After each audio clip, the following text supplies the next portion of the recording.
거침없고 리얼한 지역 이슈 한판 승부 리얼 토크 한판! 안녕하세요. 시청자 여러분 안녕하십니까. 지역의 뜨거운 이슈를 한판 승부로 속 시원하게 풀어보는 리얼 토크 한판입니다. 자, 오늘의 게스트를 모시겠습니다. 오늘의 초대 손님은 충북 학교 비정규직 연대회의 김성영 집행위원장입니다. 박수로 모시겠습니다. 어서 오십시오. 반갑습니다. 안녕하세요.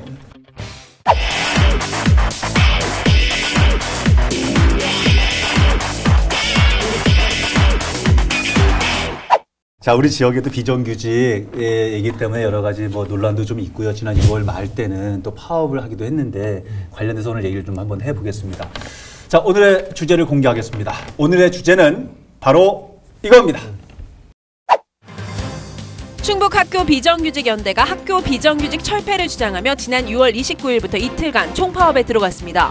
파업으로 인해 학교 급식이 중단되면서 총파업은 정당하다는 입장과 학생을 볼모로 한 파업은 정당화될 수 없다는 입장이 팽팽히 맞섰습니다. 학교 비정규직 논란, 쟁점은 무엇이고 해결책은 없는지 리얼토크 한판에서 알아봅니다. 학교 비정규직 파업 논란의 쟁점이 뭔지 먼저 좀 출발을 한번 해볼까요? 이게 지난 2월부터 사실은 그 학교 비정규직 연대 회의라는 데서 사업주가 도교육청이에요. 도교육청과 계약을 하는 건데 도교육청과 그 처우 개선을 놓고 11차례 정도 협상을 벌였지만 도교육청에서 재정상의 이유로 거부를 함으로써 결렬이 됐어요. 지난달 29일, 30일 양일간에 걸쳐서 파업을 했죠. 그래서 이제 형상적으로 나타난 것은 이제 급식 중단이 돼서 도시락을 싸우거나 아니면 빵과 우유로 대체를 해서 시민사회들은 알게 된 거죠. 예. 비정규직은 어떤 직에 있는 분들이세요? 사실 이 자리에서 다 말씀드리기 힘들 정도로 직종이 많고요. 50개 정도 세부적으로 분류하면 50개 직종 정도가 됩니다. 아니 일반적으로 저희가 좀 알고 있는 뭐 예를 들면 급식소에서 저 식사 준비해 주시는 조리사들, 영양사들 말고 그렇게 많단 말이에요? 네, 이게 학교에서 사실은 아주 정부가 혹은 교육청이 계획적으로 도입한 직종이 아니라 학교에서 이 업무를 좀 경감하기 위해서 필요에 의해서 학교별로 좀 채용했던 역사들이 있기 때문에 일괄적으로 된 것이 아니라서 상당히 다양한데요. 일단 간단하게 말씀드리면 제일 많은 것은 34% 정도 차지하는 급식실 노동자들. 조리사, 조리원. 충북에 6,000명 정도의 학교 비정규직 노동자들이 있는데 그중에 2,200명 정도가 급식실에서 일하는 노동자들이고요. 그 외에도 교무실에서 일하시는 분들, 행정실에서 일하시는 분들, 그리고 보통 분들이 잘 모르실 수도 있는데 사서, 과학실, 그리고 뭐 운전하는 분들도 계시고요. 특수교육보조, 그다음에 돌봄 전담사, 그리고 전문 상담사, 영양사, 기관적 교사들. 예를 들면은 제가 지금 저희 대학에서 산학협력단장을 맡고 있는데 그 팀장님만 정규직이고 나머지 분들은 다 무기계약직이에요. 무기계약직. 무기계약직이니까 비정규직. 거죠. 지금 충북의 실태가 학교 비정규직 실태가 도대체 어느 정도 상황입니까? 이제 뭐 충북뿐만이 아니라 거의 전국의 많은 학교 비정규직 노동자들이 처우가 사실은 많이 열악합니다. 노동조합을 설립하고 나서 많이 좋아졌다고는 얘기는 하고 있지만요. 이제 같은 일을 하고 있는 정규직 노동자들과 비교해 봤을 때 일하면 일할수록 임금 차이가 나는 구조로 지금 임금이 설계돼 있어요. 일을 하면 할수록 차이가 난다? 무슨 뜻인가요? 이제 정규직들은 근속수당이라든가 아까 말씀하신 근속수당이라든가 근무기간 길면 길수록 그래서 10년 차 노동자들을 기준으로 봤을 때 노동조합을 처음 설립했을 때는 정규직 노동자 대비 50% 정도밖에 받지 못했고 지금 노동조합 설립을 하고 3년 정도 시간이 지났는데요. 지금 한 58%, 60% 물론 직종별로 좀 다르긴 한데요. 그 정도의 임금을 받고 있습니다. 시간이 오래 가면 갈수록 격차가 많이 벌어진다는 얘기는 정규직은 뭔가 희망이 있고 발전이 있고 좀 올라가는, 그러나 비정규직은 늘 제자리인, 그러니까 이게 벌어진다는 느낌인데, 그러면 굉장히 무력감 같은 거, 일할 의지가 좀 없어지는 이런 게 좀 들겠어요? 사실은 이 비교를 해서 어려운 부분들도 있는데 노동조합 처음 설립하고 저희가 처우 개선을 조금 이뤄냈을 때 급식실에서 일하시는 노동자분이 급여 명세서를 찍어서 보내주셨어요. 처음으로 월급의 세 자릿수가 찍혀봤다. 그때는 100만 원이 안 됐던 거예요. 그래서 이제 그런 부분들이 좀 이제 개선이 되면서 지금은 그나마 그때보다 많이 나아졌다고 하는데 뭐 가장 주목받는 게 급식실이다 보니까 또 말씀을 드리면은 이 급식실에서 일하는 분들이 보통 이 학생 수당 급식 노동자 배치를 기준이 있는데요. 대략 구간이 있어서 이제 조금 다르긴 한데 대략 150명당 1명이 일하십니다. 이야. 네, 혼자 밥 해 먹기도 사실 힘드시잖아요. 근데 이야, 150명이요? 오늘 날씨 정말 더웠잖아요. 습하고. 급식실은 이것보다 훨씬 덥고 습합니다. 그러겠죠. 당연히. 거기서 국을 끓이고 거기서 칼질을 하고 거기 무거운 밥과 국을 나르시는데요. 그래서 이분들이 노동이 너무 힘들어서 보통 급식실로 일하시는 분들은 다 근골격계 질환이 하나씩 있어요. 그래서 방학 때 학기 중에 일하고 방학 때는 여기 손가락 관절이 하얗게 부어서 병원에 다니시는 분들도 많고요. 아무래도 학교에서 낮은 지위로 인해서 좀 이제 현장에서 스트레스도 많으시고 업무 관련해서 좀 어려운 부분들이 많았습니다. 근데 지금 급식 관련된 분들도 무기계약직이죠? 대부분 무기계약직입니다. 그러니까 옛날에는 보통 이제 1년 지나면 요즘 무기계약직을 거의 법적으로 하도록 만들어져요. 그러니까 사실상 무기계약직은 지금 비정규직이라고 하지만 월급이 연봉이 안 올라가서 그런 거지. 사실상 정규직과 같아요. 아니 근데 그거는 사실은 편법이에요. 무기계약직이라는 건 법률 용어도 아니고 이게 이제 비정규직 보호법에 의하면은 2년 정도 비정규직을 하면 정규직으로 채용을 강제하도록 돼 있어요. 이것을 이제 정규직 채용을 안 하면서 비정규직의 열악한 처우를 계속 이용하려는 사업주들이 편법으로 고용은 보장해 줄 테니까 비정규직 처우를 계속 받아라라고 해서 편법으로 만든 거거든요. 근데 또 여기에 하나는 근본적인 대책이 필요한 거예요. 그러니까 제가 이제 무기계약직 선생님들을 같이 모시고 일해서 하는데 이런 기간제에서 무기계약직으로 되면 그래도 연가 보상 비용이라든지 또 직급수당에 대해 여러 가지 추가적으로 또 붙어요. 몇 가지 혜택은 붙죠. 몇 가지 혜택이 붙기 때문에 기간제보다 훨씬 나은 거예요. 다만 이제 우리가 이 무기계약직을 갖다가 실질적으로 고용은 보장이 되면 처우 개선을 해서 정규직에 좀 근접하게 좀 오도록 좀 끌어줄 사회적 노력이 필요한 거죠. 그래서 거기에 약간 주목해보고 싶은데요. 사실은 이 비정규직이나 기간제 노동자를 쓰는 업무들이 상시 지속 업무에는 비정규직을 쓰면 안 된다고 저는 생각을 해요. 학교에서는 항상 밥을 하고 있잖아요. 근데 이분들이 비정규직 이유는 없는 거죠. 그리고 말씀하신 것 중에 사실은 그런 부분들이 제일 중요하다고 생각합니다. 계약이 무기계약인가가 정규직 여부가 아니라 실제 노동조건 개선에 주목을 해야지 이게 정규직이다 아니다를 판단할 수 있는 거지 무기계약직이라고 해서 그것이 정규직이다라고 바로 얘기할 수는 없을 것 같습니다. 6월 말일 때 6월 29, 6월 30대인데요. 자제분들이 이제 청주 모처에 있는 고등학교에 다니고 있지 않습니까? 식사는 문제 없었나요? 글쎄. 변호사님은 저기는 파업 동참 안 한 것 같아요. 아니 우리 막내 같은 경우는 마침 그 기간이 애가 학교 등교 정지 기간이어서 좀 괜찮았는데. 아이고야. 등교 정지. 아니 근데 이거 진짜 한번 따져봅시다. 29일 날은 8개고 초등학교 6곳, 중학교 2곳, 30날로 56개곳, 초등학교 26, 중학교 16, 고등학교 14군데. 이거 뭐 애들 뭐 전부 밥 안 줬고 빵 먹고 우유 먹고 그랬다면요. 많이 힘드셨죠? 그날 학교가 멈추고 급식이 안 나왔다는 건요. 그동안 그분들이 그 조건을 견디면서 내 처우 개선을 미루면서도 그 노동을 쭉 해왔던 거예요. 그래도 그건 아니지. 애들 밥은 주고 싸워야지. 그 교수님처럼 이 비정규직 요번에 파업이 아이들을 볼모로 한 것이 아니냐 이렇게 보수 언론에서 얘기를 하는데 밥은 주고 싸워야지. 아이들을 볼모로 잡는 거는 보수 언론이나 보수 언론 단체 같아요. 아이들을 빌미르다가 니들 왜 파업하냐. 이거 반노조적 성향이나 반진보 그리고 기득권 유지나 이런 이데올로기를 그걸 관철시키려는 것 같아요. 아이들을 볼모로 잡아서 오히려 거꾸로. 아이들이 하루 차라리 뭐 빵이나 뭐 도시락 깔고 대체를 했지만 차라리 하루를 굶어서라도 사회정의나 비정규직 우리 동료 인간들에 대한 어려운 처우를 인식할 수 있는 고민할 수 있는 계기가 된다면 저는 차라리 그런데요. 지금 잠깐만 많은데요.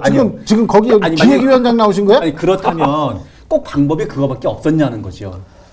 예, 사실은 저희도 그래서 파업이라는 수단을 선택하는 데까지는 아주 신중합니다. 말씀하신 것처럼 이렇게 말씀하시는 분들도 계시고 당연히 그러시죠. 이렇게 말씀해 주신 분들도 계시는데 저희가 그게 부담이 안 되는 건 아니거든요. 그렇죠. 그럼에도 불구하고 이 학교 비정규직 연대회의가 맺는 단체 협약과 임금 협약은 충북의 6,000명의 노동자들에게 적용이 돼요.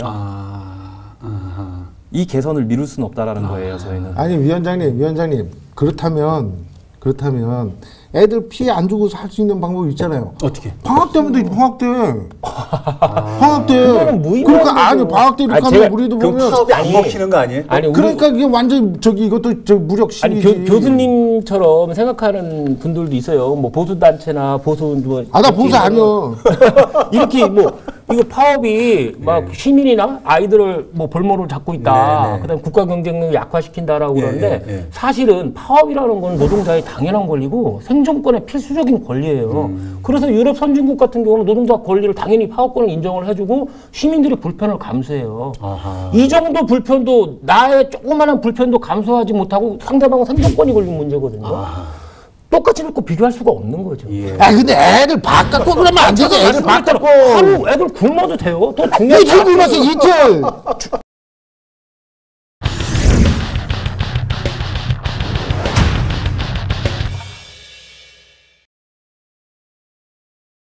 두 번째 작은 주제로 넘어갈게요. 김병우 교육감이 도대체 무슨 발언을 했길래 김병우 교육감 발언 때문에 교육계에서 교육단체에서 발끈했는지 이 부분 한번 좀 거론해 보시죠. 제가 발언 요지는 말씀을 드릴게요. 6월 30날 그 파업하는 날이죠. 6월 30날 그 교육청 간부회의에서 학교 비정규직 집회를 부담이나 갈등으로 느끼지 말라. 그들의 처지를 처우나 권리에 대해서 다시 생각해보는 계기가 될 수 있다. 우리 누구도 같은 처지에 처할 수 있기 때문에 그거에 대한 좀 관심을 갖고 좀 바라봐라. 뭐 이런 식으로 발언을 했던 게 문제가 됐죠. 좀 이상합니다. 이거는 협상 당사자끼리 만나서는 11번이나 아까 11번이라고 그랬죠. 협상 안 된 게 11번 동안은 뭐 직접적인 결과적으로 거부를 해놓고 안 되는 거야 안 되는 거야 이렇게 해놓고 이쪽 다른 자리에서는 우리 같이 한번 포용해서 이렇게 이해를 하는 뭐뭐뭐뭐한 얘기 아닙니까? 그래서 그 교육감께서 발언하신 거 관련해서도 뭐 가불론박이 되게 많고 뭐 표리부동이다 이런 얘기까지 나왔었는데 사실 저는 또 그렇게 생각하지 않습니다. 말씀하신 것처럼 지금 588개 조항 중에 69개밖에 합의가 안 됐는데 그 사용자인 김병우 교육감이 이런 얘기를 했다고 해서 진정성이 없는 것이냐 저는 그렇게 생각하지는 않고요. 다만 파업이라는 것도 대화의 수단이다라는 것을 저는 훌륭하게 표현했다고 생각을 합니다. 사실은 이번에 파업을 앞두고 강원도 일부 뭐 학교에서나 이제 서울 지역 학교에서는 학교에서 오히려 이런 비정규직 사회적 약자들의 혹은 이제 비정규직 노동자들의 처우 개선을 위한 것에 지지를 보내달라, 이해를 해달라라는 그 통신문을 띄워서 또 화제가 되기도 했어요. SNS에서. 저는 그런 것에 연장에 있다고 생각을 하고요. 당장에 어떻게 교육청의 예산이라든가 아니면 당장의 계획이 있어서 이걸 다 못 들어줄진 몰라도 이런 파업이라는 수단이 정말 극단적인 것이 아니라 대화의 한 수단이라는 것을 인정한 것은 사실은 큰 진전이라고 저는 생각하고 있습니다. 누가 보더라도 너무 양면성이 있는 그런 말씀 취지는 다 맞는 말이고 이게 우리나라 인식이 좀 잘못되어 있는 것 같아요. 이 갈등이나 파업이나 이런 것을 우리나라는 그동안 부정적으로만 보잖아요. 김 교육감이 말씀하신 대로 갈등이라는 거는 뭐 갈등론 정치학자가 아니라 모든 정치학자가 상식으로 알고 있는 거거든요. 갈등은 사회의 가장 기초가 되고 사회 발전의 근간이 된다는 거예요, 오히려. 그러니까 갈등이나 파업이나 이런 거를 적극적으로 인정을 해주자는 말도 맞고, 그 다음에 우리 누구도 같은 처지가 될 수 있다는 것도 맞아요. 우리 사회의 60% 정도가 비정규직이기 때문에 우리 친척이나 우리 친구들, 그 다음에 미래에는 우리 아들, 딸들, 그리고 본인이 노년이 되면 다 비정규직이 될 수 있다는 거거든요. 그거에 대한 경각심을 일으킨 거는 상당히 맞는 말씀 같아요. 아니, 그동안에 그 교육감, 어쨌든 사용자 측이니까요. 김효 교육감 얘기를 조금 뭐 나온 김에 여쭤보면 11번 이렇게 협상해 오면서 혹시 중간중간에 변화된 모습들, 변화된 입장들이 있었는지요? 사실은 아직까지 뭐 전향적인 지금 요구안 관련해서 뭐 전향적으로 보이지는 않습니다. 이게 조금 변화된 모습이 그래도 좀 있었어야 하지만 지금 말씀하셨던 그런 부분들하고 좀 이렇게 좀 맥이 같아지지 않을까라는 생각이 좀 드는데. 근데 지금 제가 교육감님 입장에서 보면 사실은 지금 말씀하신 위원장님께서 말씀하신 거 이런 부분 굉장히 동의를 하시는데 당장 지금 요구하는 게 것만 들어줘도 총 174억이 1년에 더 소요되고. 그러니까 비정규직들의 정규직화. 아니요. 그건 훨씬 더 많이 들겠지. 지금 요구한 거. 아까 근속수당이라든가. 그것만 해도 174억이니까 어떻게 협의가 잘 안 되지 않습니까? 맨 처음 예산 세우는 것도 아니고 예비비에서 지원하기 좀 그렇고. 그동안 근데 교섭이 그동안 사실은 좀 그런 식으로 많이 이루어졌어요. 예산을 추계하고 만들어내기 전까지는 전체가 밀려 있다가 이 해결될 땐 또 순식간에 되는 그렇죠. 좀 그런 부분들이 있어서 상당 부분 동의하면서도 그 입장이라면 일단 이게 확보 안 된 상황에서는 동의를 못 하는 거지. 저는 뭐 그러면서 심정은 이해한다. 이런 거 아니겠나 싶어요. 저는 김교육감이 공감 표시한 거는 뭐 충분히 긍정적으로 받아들이는데 예. 다만 일반 시민이 공감 표시한다는 거는 그걸로 충분할 수 있지만 선출직 최고의 책임자가 단지 공감을 표시하고 타 지자체의 눈치를 살피면서 따라 보조를 맞추려고 한다는 건 문제가 있는 것 같아요. 특히 그 자신의 신념이나 사회정의를 실현하는 데 적극적인 진보교육감이라면 선도적으로 사회적 의제를 선도적으로 해결하려는 의지를 보이고 그다음에 그것을 충족시킬 수 있는 정책적 능력을 보여줘야 되는데 단지 공감만 표시한다는 거는 그러려면 조금 문제가 있죠. 일반 시민이라면 공감 표시로 충분할 수 있지만 그렇죠. 최고의 책임자 진보교육감이라면 뭔가 의지와 정책적인 능력을 보여줘야 될 것 같아요. 근데 잠깐 그러니까 어떻습니까? 지금 저 최 변호사님이 이런저런 말씀하셨었는데 동의하시나요? 네, 사실은 그럼에도 불구하고 이해는 하고 있고 긍정적으로 평가도 하지만은 말씀하신 것처럼 좀 충분히 이 비정규직 노동자들의 처우 개선에 있어서 선도적으로 나서준다면 사실 더 바랄 나위가 없을 것 같긴 합니다. 예. 그게 자신의 좀 전국적인 지명도도 높일 수 있는 거고요. 그렇죠? 박원순 시장이나 이재명 시장 같은 경우도 뭐 선도적으로 치고 나가니까 다른 지자체가 쫓아오는 거 아니에요, 결국은. 그게 대세가 되고. 예. 인식을 바꾸려고 그러면 누군가 선도적으로 나가야 되는 것 같아요. 그렇지 않으면 맨날 서로 눈치만 보다 보면 사회 진보는 하나도 안 되죠. 예. 누군가 치고 나가면 그 다음에 대책은 만들어지는 것 같아요. 지금 김병희 교육감께서 어떻게 하셔야지 맞는 것 같습니까?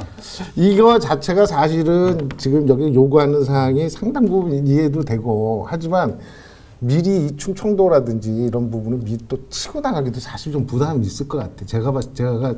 제가 교육감님이랑 또 재정 자립도가 우리가 충북도도 그렇고 교육청도 높지 않거든요. 또 뭐 보수 교육단체가 그러니까 교육감이 어떻게 하셨으면 좋겠냐고요. 어떻게 했으면 좋으냐고? 예, 지금 상황에서. 어떻게 하실 거예요? 물어보고서 이렇게 쓰면 아니, 지금 해보자. 톡도 안 받으신다면서 뭘. 진짜 한번 해봅시다. 조금 기다려주세요. 진짜 한번 해볼게요. 여보세요? 아, 네, 교육감님. 마이크 쪽에 가까이 대고. 네네네. 지금 잘 지내셨어요? 네네네. 네. 네, 잠깐만요. 교육감님 안녕하세요. 김태중 아나운서입니다. 예, 리얼토크 한 판을 지금 녹화 중인데요. 지금 상황에 도교육청에서 할 수 있는 가장 최선의 일은 어떤 것이 있을 수 있을까요? 지금 이제 정부 차원에서 지금 이 교육 관련 공공부문 비정규직 해소와 관련한 대책을 지금 8월 달쯤에 발표를 한다고 지금 하고 있는 중이잖아요. 예. 그래서 저희는 그거에 대해서 뭐 개별적인 입장을 가질 계제가 아니고, 네, 그래서 그것을 기다려본 뒤에, 예. 이제 큰 그 틀 속에서 또 지역 단위에서 풀 수 있는 과제를 다음에 이제 풀 수 있는 거기 때문에 예. 미리 뭐 우리를 무슨 손을 쓴다거나 예. 뭐 대책을 세운다거나 하기는 적절치 않은 시점입니다. 잘 알겠습니다. 여기 오늘 잠시만요. 네. 저희 교육감님 맛있는 저녁 되십시오. 예, 안녕히 계십시오. 고맙습니다. 예. 아유, 우리 그 교육감님께서 우리 교수님 무서워서 전화를 받은 것 같아요. 느닷없이 이렇게. 교육감님 지금 방송될지는 모르겠지만 통화하시면서 이제 문재인 대통령의 공공기관 비정규직 제로 와서는 요거에 대해서 뭐 총체적으로 해결해야 될 문제 같다라는 것도 어느 정도 맞는 말씀인 것 같아요. 실제 교육 어떻습니까? 이런 상황이 지금 교육청에서 하는 입장이 맞는 거로 보시는지요? 사실은 그런 입장 관련해서는 저희도 아예 동의 지반이 없는 건 아니고요. 예. 그 단위 교육청에서 할 수 있는 일을 뛰어넘는 부분들이 있긴 합니다. 그래서 오히려 중앙정부와 교육부에서 책임져야 될 부분이 있다는 거고요. 그래서 아마도 이제 8월에 아까 통화에서 뭐 말씀하신 것처럼 이제 8월에 공공부문 특히 이제 학교 교육기관의 비정규직 대책이 나와야 한다는 것도 사실 동의하는 바인데 그래서 중앙정부에 오히려 사실 도교육청과의 대화도 원활하게 도교육청이 할 수 있는 일들, 해결할 수 있는 일들은 저희가 또 집요하게 요구하겠지만은 사실은 중앙정부의 책임도 좀 단단히 물어야 하지 않을까 싶고요. 그래서 사실은 6월 30일 날 파업하고 서울 간 이유가 거기에 있습니다. 혹시라도 중앙에서 좀 풀자. 말씀하셨던 김 교육감의 말씀 중에서 이렇게 손 놓고 기다리고만 있지 말고 그래도 지역에서 할 수 있는 일은 했으면 좋겠다고 하는 그런 부분들은 없습니까? 이제 뭐 이 자리에서 하도 많은 직종이 있다 보니까 제가 당장에 말씀드릴 수는 없겠지만은 이런 직종들 이제 사실은 전체 차원에서 호봉제 도입을 한다라든가 이런 부분들을 좀 더 길게 논의할 수도 있겠지만은 당장에 그렇게 예산이 많이 소요되지 않는 이제 직종들의 어떤 처우 개선안들을 좀 신속하게 좀 빨리 처리됐으면 좋겠다라는 여하튼 간에 해법은 있어야 되고 해결은 해야 됩니다. 누군가는 지금 죽겠다는 거고 누군가는 지금 도울 방법이 별로 없다는 건데 그렇다고 이렇게 놔둘 수 있는 수는 없고요. 적절한 해법이 좀 있었죠. 뭐 적절한 해법보다는 저는 먼저 우리 시민들이나 그 정책 위반자들의 시각이 먼저 변해야 되는 것 같아요. 노조나 비정규직이나 노조 활동이나 이런 거를 좌파적으로만 바라보고 나쁘게만 부정적으로만 묘사를 하는데 이거에 대한 근본적인 인식이 바뀌어야 되는 것 같아요. 노동자의 당연한 권리고 생존권, 생존에 필요한 필수적인 권리라는 인식이 있고 나의 불편을 조금씩 감수를 해야 된다. 이런 사고, 이런 자기가 불편을 감수하려는 근데 애들 밥은 주고. 애들 밥 한 끼 굶고 이틀. 혹시 그 연대회의 측에서 여러 가지 주장을 하고 뭐 또 이제 이렇게 뭐 입장을 좀 발표하기도 합니다만은 어떤 솔로몬의 지혜 같은 그런 방안들을 갖고 있는 건 없습니까? 사실 있으면은 파업을 안 했을 수도 있겠죠. 그런가요? 사회 문제를 해결하는 데는 당연히 그런 에너지들이 소비가 된다고 저도 생각을 하고 있고요. 건전한 혼란이지, 건전한 혼란. 그리고 뭐 말씀하셨듯이 정말 두 집 건너 아니면 한 집에 한두 명씩 다 비정규직이 있는 시대에 이 비정규직 노동자들의 처우가 많이 나아져야 될 것 같고 한쪽으로는 어떻게 보면 교육기관에 비정규직이 있다는 것이야말로 가장 비교육적인 일이 아닌가. 그렇죠. 이런 사람들의 처우가 나아지고 존중하고 서로 존중해야 된다라는 것을 가르치는 것이 저는 아이들의 미래를 위해서도 한 끼 밥보다 뭐 더 소중하다라고 뭐까지 제가 얘기할 수는 없겠지만 제 입장에서 정말 필요한 일이 아닌가라는 생각을 하고 있습니다. 이거 저 방송은 인터뷰만 몇 번 해보셨다고 그러더니 뭐 웬만한 그 저 게스트보다 훨씬 오늘 훌륭하십니다. 끝내기 한 판 가시죠. 예. 교수님, 네, 먼저 가시죠. 학교 비정규직 화이팅! 김병훈 화이팅! 네? 양쪽 다 화이팅. 잘 됐으면 좋겠다는 바람이신 거지요. 서로 윈윈하기를. 예, 알겠습니다. 예, 저는 오늘 새로 이제 나치 시대에 있던 마르틴 네물러라는 목사분의 시가 있어요. 그들이 왔다라는 시인데 많이 보셨을 거예요. 그러니까 나치가 유대인을 잡아가고 공산주의자를 잡아가고 사회민주주의자를 잡아가고 노조원을 잡아갈 때 순차로 잡아갈 때 나는 유대인도 아니고 공산주의자도 아니고 사회민주주의자도 아니고 노조원도 아니기 때문에 가만히 있었더니 결국 그들이 나치가 자기를 잡으러 왔을 때 아무도 나를 위해서 나서주는 사람이 없다는 거거든요. 우리 사회의 비정규직 문제라는 거 있잖아요. 우리 사회 60%가 이미 비정규직화되어 있거든요. 이 주변 가장 열악한 위치에 있는 우리 사회에서 가장 열악한 위치에 있는 주변이 무너지면 바로 그 앞에 있는 내가 가장 주변이 돼서 내가 최악으로 나락으로 떨어질 수 있는 거거든요. 우리 비정규직 문제를 우리 김 교관 말씀처럼 누구라도 그 처지에 될 수 있고 바로 내가 될 수 있고 내 자녀 아들 딸이 될 수 있고 내 노년이 그렇게 될 수 있다라는 문제의식 그 공감을 갖고 관심 있게 지켜보고 그들을 응원해주는 문화가 좀 시민 문화가 좀 필요한 것 같아요. 학교 비정규직의 지금 문제에 대해서 마무리 좀 하시는 게 좋으실지 아니면 오늘 이 프로그램 참여했던 소감을 한 말씀 하시는 게 좋을지 선택을 하시죠. 어떤 말씀으로 마무리를 가름하실지요. 둘 다 뭐 짧게. 그러실까요? 예. 정말 소감은 정신이 없네요. 그러세요? 정말 정신이 없고 그 영상으로 봤을 때보다 더 힘든 것 같아요. 그러세요? 긴장도 되고. 이제 저희가 듣기에는 훨씬 그때는 좋았는데. 내일 아니고 남의 일이다 생각하시니까는 그냥 봤는데 막상 딱 적으시니까 본인도 알리시잖아요. 그래서 출연료도 있으니까. 그래서 소감은 이 정도로 하고요. 저는 노동조합에서 비정규직 노동자들과 노조 설립 업무를 맡고 있어요. 그래서 이 학교 비정규직 파업 관련해서 오늘 마침 주제가 나왔는데 이 분들도 노동조합을 만들기 전에는 정말 학교에서 유령처럼 이분들이 비정규직인 것도 모르는 사람들이 많았어요. 근데 이분들도 노동조합을 만들고 처우 개선을 위해서 함께 하고 있습니다. 이 방송을 보시는 많은 시청자 여러분들 중에서도 노동자분들도 계시고 또 비정규직 노동자들도 계실 텐데요. 보고 용기를 얻어서 본인들의 노동 조건을 위해서 더 많이 함께 대화를 나눠봤으면 좋겠습니다. 오늘 여기까지 하겠습니다. 다음 주에는 또 어떤 주제로 어떤 선수가 등장할지 여러분 기대해 주시기 바랍니다. 다음 주에도 한판 합시다. 리얼톡 한판!